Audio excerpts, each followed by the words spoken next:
Good morning, good evening, good afternoon, wherever you are, whenever you are. Thank you for watching my videos. We are live today with Inti Campo. Hello people, how are you? Today we're going to be a little bit of a short video. I woke up early in this morning. I ran to the office in order to figure out what was going on because my servers were down. I didn't have internet access. It turns out that there was just a UPS that just decided to turn off, and it was the main switch for our server. So I had to run there, turn that back on, and make sure everything was up and running, and come back home. And now I'm back here, and I'm doing a quick video because then I'm going to have to actually run back to the office. So yeah, I won't be taking too much of your time today, but we're going to be talking about what's going on with the gold market and comparing gold, fake gold, with fake Bitcoin, and if that's possible with Bitcoin. And yeah, we're also going to take a look at what's going on with the price action with Bitcoin. Maybe we'll do a little bit of Ethereum, because Ethereum will also give us probably an idea of what's going to happen going forward.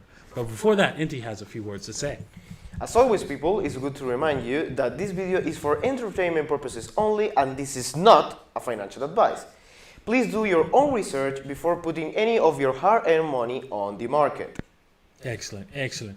All right, so let's head over to my TA window, and we can see here we're creating a little bit of a W-ish pattern here that might break out if Bitcoin can, really just break out here. It will give the bulls a little bit of incentive to probably push this thing higher, right? This is the only hope they've got, but really this is completely negative. We're on the wrong side of this trend line. Obviously over here we could say that the bulls are finished should we break down here, and definitely dead if they break down over here. So yeah, this is where we're looking. We've drawn some battle lines. Doesn't look good for the bulls at all, of course, and there's not much we can say about this. We're just like pumping. We're just like in between these zones, and probably if we add the Bollinger Bands, the bands are tightening, meaning that on the 4 hour, meaning that we're going to be breaking out sometime soon in the next few days. Let's take a look at Ethereum. Ethereum also has the same issue. We've broken a trend line. Things are slowing down. 4 hour Bollinger Bands are, of course, tightening. We have to break above this line, back above this line in a major way. There's no chance of that. There doesn't seem to be any chance of that, but it looks a little, well, actually, you know what? I take that back. It looks pretty good that there might be a possibility of that happening. Maybe. Let's see here. Maybe. Yeah, there's a little bit of a possibility that we could break higher, and because there's a lot of like higher lows here, and a break higher, if we could just break it with lots of force and stay up here in this area, that would help the bull case. But you know, it's difficult to say that this thing is going to turn positive anytime soon. The best thing to do is obviously, even if it does break higher, the best thing to do is to actually take a short, unfortunately, because and if it breaks into the 78.6 or the 61.8 and it doesn't go any higher, these are the areas where you'd want to take a short, and that's the most likely outcome of this of any kind of reversal here. It's just going to roll over, most likely, right? Of course, you know, if we stay above, if we pass the 78.6, which is at the $242 level and 50 cents, we can probably see a little bit of reaction, but it's got to react really fast. Can't stick around here too long. It's got to go higher very fast and with some strength. So we'll see how it goes, but the most likely action, should we roll over here and break this trend line and do an M down, then it's time to go short and place your stop losses up here at the 50% level at $232 or something like that, and then it's gone. All right. With that said, crazy news. Wow, I can't believe it. Here, we're finding out about 83 tons of fake gold bars, right? That was rehypothecated even. And for those of you who don't know what rehypothecation is, actually, let me explain what it is to you. Let's just say you give me some gold, right? And I owe you that gold back, right? Well, instead, I also hold it as collateral to get some money from the bank. So the bank also has the gold, your gold as well. That's what rehypothecation is. So, and they can do that multiple times, the banks, because, even though that sounds criminal, but, the banking system is a criminal organization, so they can do whatever they want. So anyways, going back to this is 83 tons of fake gold, and I know exactly what happened to the price of gold after this story broke. Price went down, right? And they'll tell you, oh well, they're selling the news, right? They're selling they're buying the rumor and selling the news, right?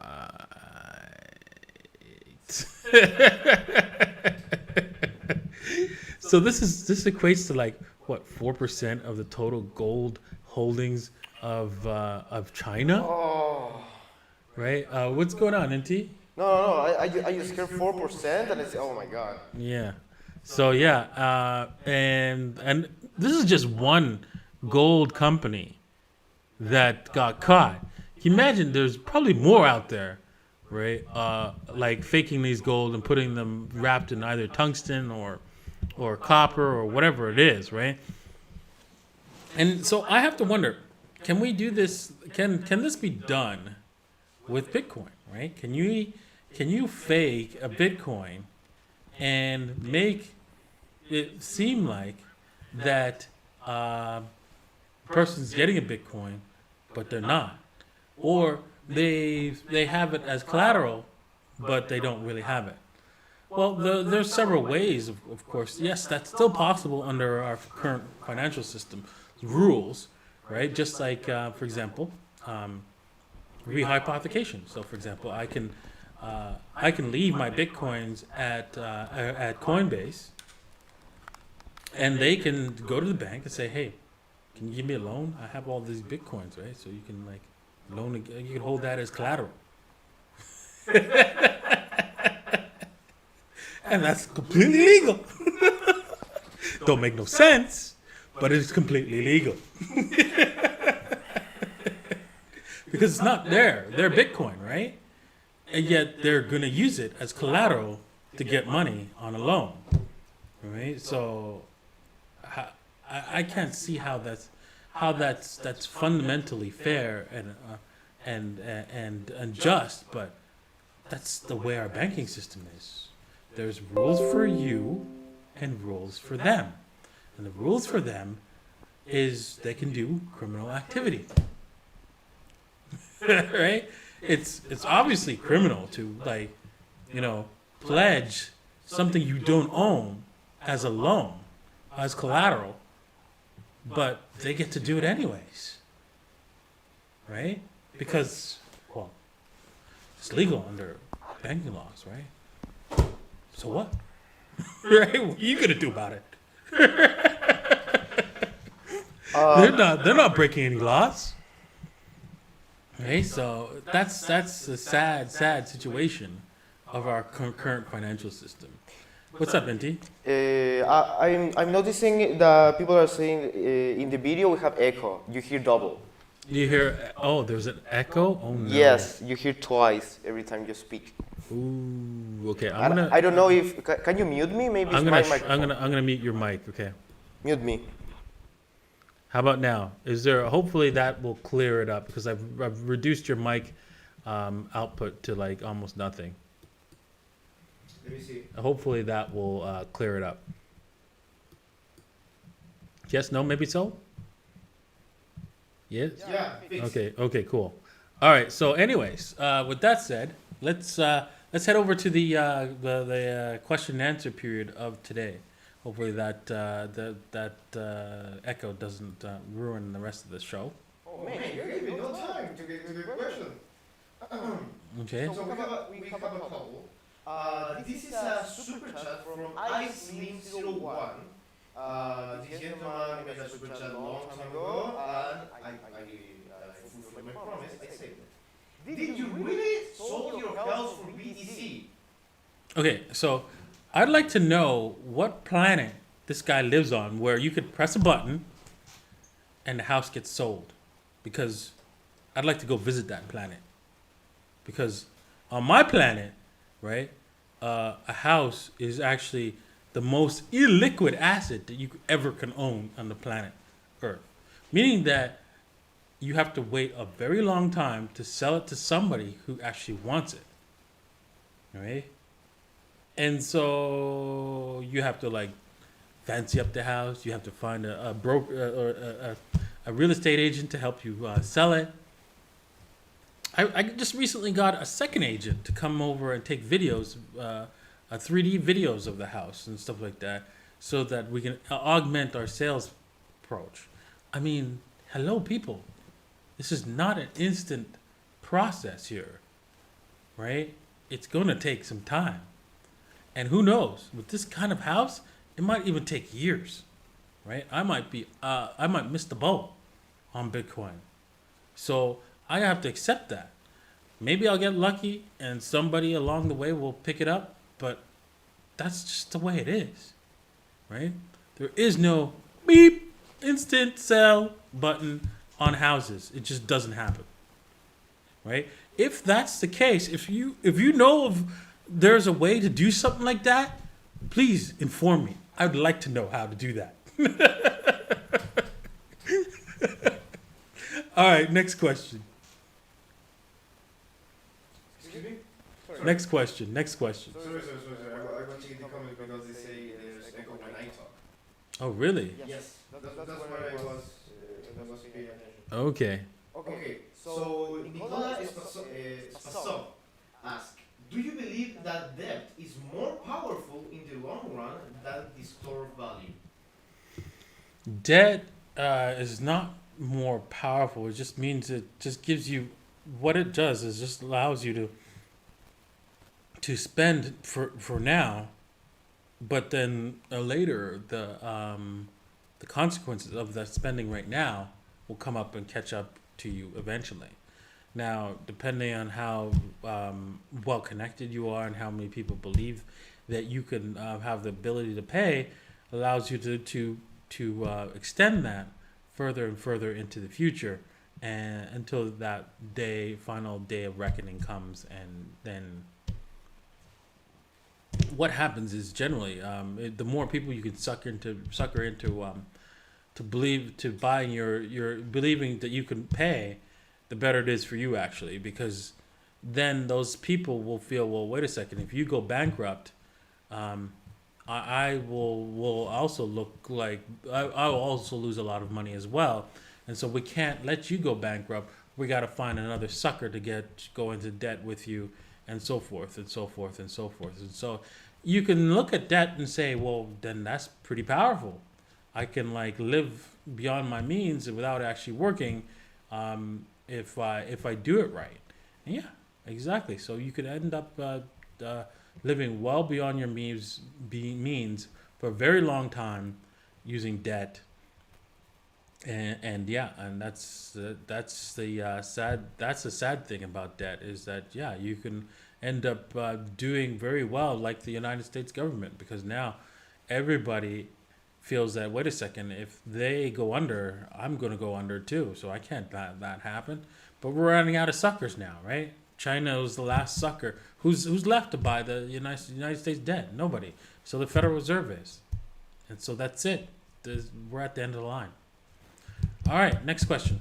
Right, next question. Axlowy asks, why Bitcoin goes the same direction as the stock market?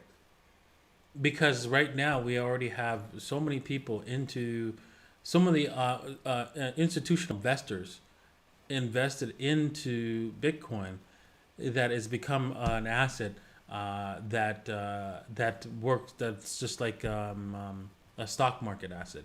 So basically, it will fluctuate in that sense because people will sell whenever there's negative news and buy whenever things are, along with the Federal Reserve pumping things up. Because we're closer to the stock market now than we were before. And eventually there's going to be a negative correlation because it's a commodity that's limited in supply, but that's coming in the next like I would say 6 months or less. We have like 6 months or less of that before we see things turn completely around and it becomes a negative correlation very soon. So I'm looking forward to that, and I hope you are too. Alrighty. A few more questions, and then we're going to wrap it up and call it a day. So, what do you got for me, Inti? Few more questions. Okay, this is a good one. This is Coin or Class. And he asks, Davinci, I heard you talk about gold-backed crypto, but I can't understand, for the life of me, why would you consider it? Since you need to trust it defeats the purpose of both crypto and gold. Exactly. But the thing is, yeah, exactly. That's the problem with the gold, right? Is that there's so much trust involved when you're dealing with gold-backed crypto. It's not funny, right? Of course, you have to trust, one, that they have that the gold is real, and that the fact that they will not steal the gold, and the fact that the government that they're living under will not steal the gold, and finally that there's not going to be any problems with the technology that they're using behind the token of the gold. It's a lot of risk there, right? And that's the way it is, right? If you want to play in the financial world, right, you're going to have to take some sort of risks, and you have to measure those risks against the reward, right? And so when we're deciding to move money around, right, you're gonna have to deal with risks, and there's nothing else you can do. You can stay in on one asset, but then you're going to lose out at the potential movement, the fluctuations, because Bitcoin's not going to continue going higher and higher and higher forever, right? It's going to come back down. It's going to go back to a low price and then go back up and then come back down. And so you want to be able to switch in and out of that asset to maximize your wealth, right?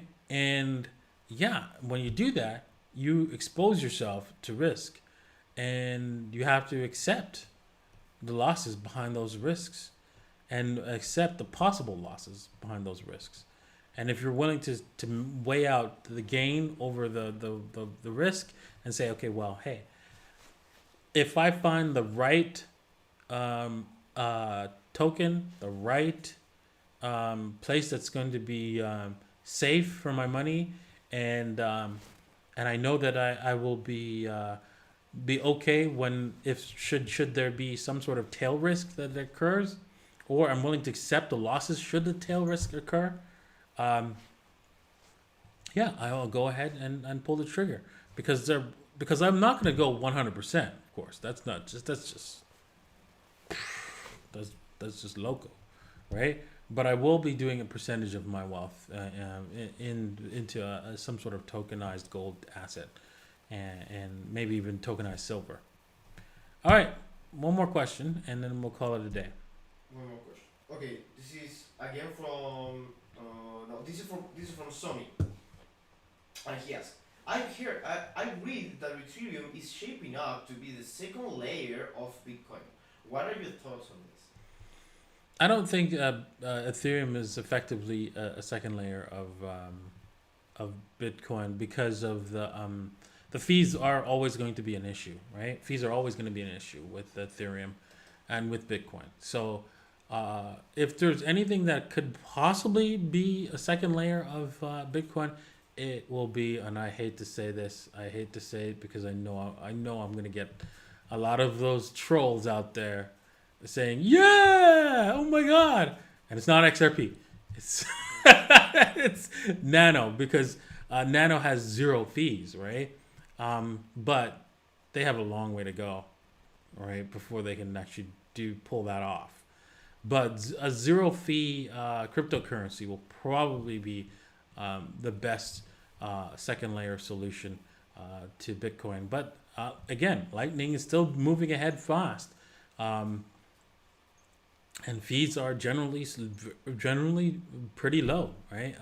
There's not many high fees on the Lightning network. The only issue is that getting into the Lightning network requires that somebody either you fund it and spend it away in order to get money, which is like, what? Huh? What? I got to, in order to receive money, I gotta send myself Bitcoins, spend that Bitcoins away, and then I can receive the Bitcoins. Yeah, I know exactly.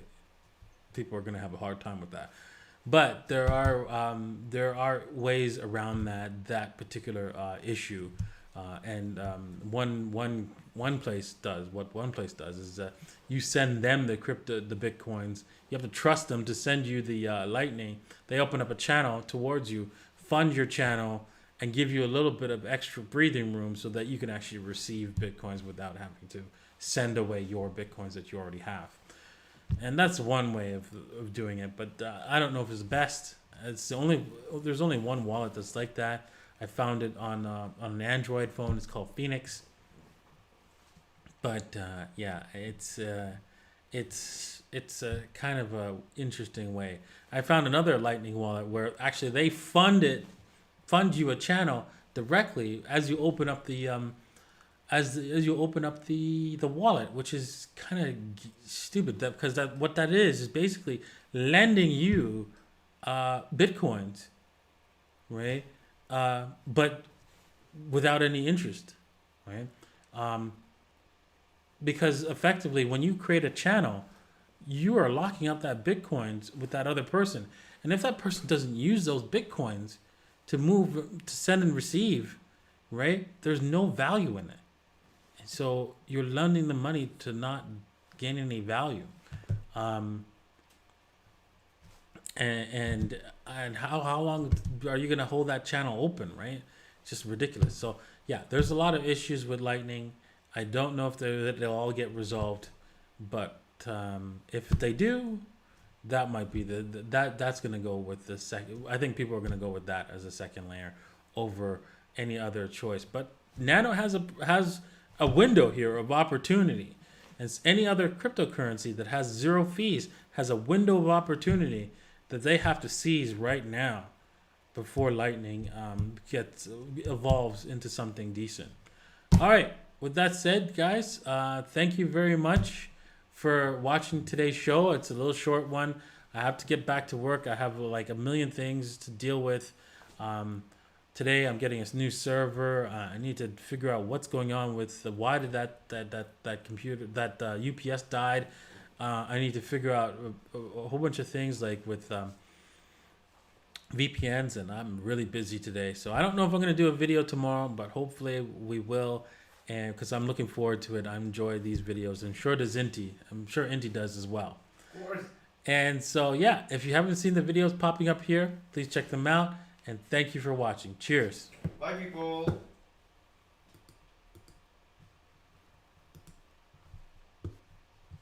Alrighty.